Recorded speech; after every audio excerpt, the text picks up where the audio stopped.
ঘুম থেকে ওঠার পরে একটা চ্যালেঞ্জ থাকে ঠিক টাইমে মেয়েকে স্কুলে পাঠানো। আর কাজকর্ম যে সময় হোক না কেন এত একটা নাই। কিন্তু মেয়েকে ঠিক টাইমে স্কুলে পাঠানো চ্যালেঞ্জের মতোই থাকে প্রত্যেকটা দিন। কেউ তার ব্যতিক্রম নয়। ঘুম থেকে উঠে অফ ক্যামেরাতে রুম-টুম ঝাড়ু দিয়ে যা কিছু আসছে সবকিছু করে নিছি। নিজেও ফ্রেশ হয়ে নিছি। এবার হচ্ছে চুলাতে রান্না বসিয়ে দিয়ে চলে আসলাম। মেয়েকে আগে রেডি করে স্কুলে পাঠাবো। তারপর হচ্ছে আদার্স কাজকর্ম। এখন ওকে আমার বেশি করিয়ে দেয়া লাগে না। ও নিজে রেডি হইতে পারে। ওই যে কাঁধের এখানে যে ২ টা শোল্ডার আছে এগুলো যদি আমি একটু দিয়ে দেই তাহলেই হয়ে যায়। দেখেন ও নিজে হচ্ছে ক্রিম দিতেছে, নিজে শার্ট পরতে পারে, প্যান্ট পরতে পারে। চুলও এখন মোটামুটি আঁচড়াইতে পারে। এজন্য এখন একটু আমার কষ্টটা কমই হয়। ও এই বেশি অংশ একা রেডি হয়ে নেয়।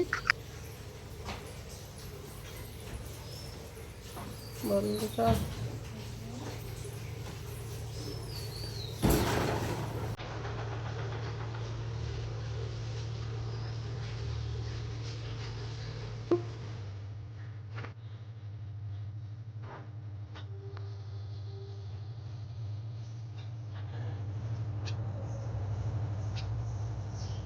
টাটা দাও, টাটা।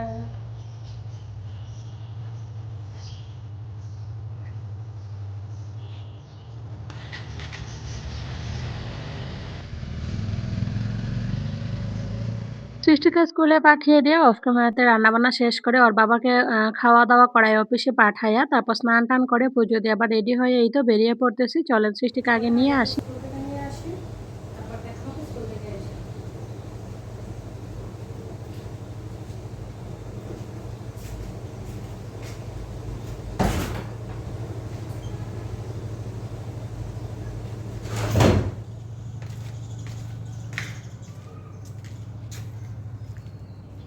না বোন থাকবো।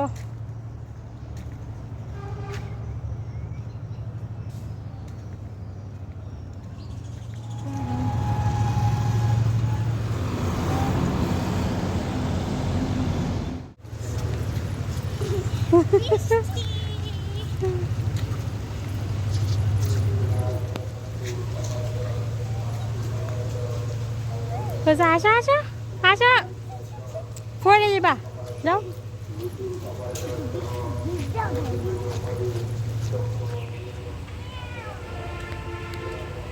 আমাদের জন্য ছাতা নিয়ে আসতেছে।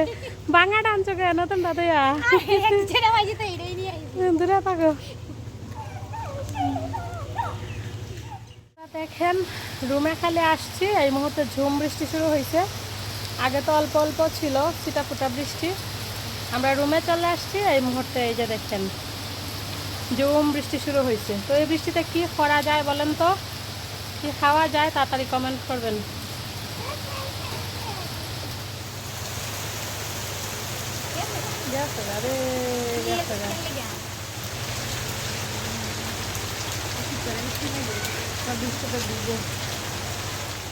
এদিকে কি হচ্ছে বলেন তো।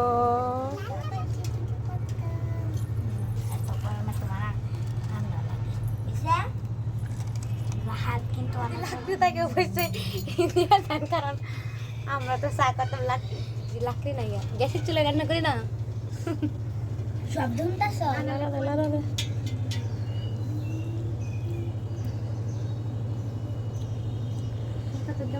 বন্ধুরা দেখেন আমরা চাইছিলাম বৃষ্টিতে চা খাবো, এখন এই যে রোদ উঠে গেছে, রোদের মধ্যে আমরা চা খাবো।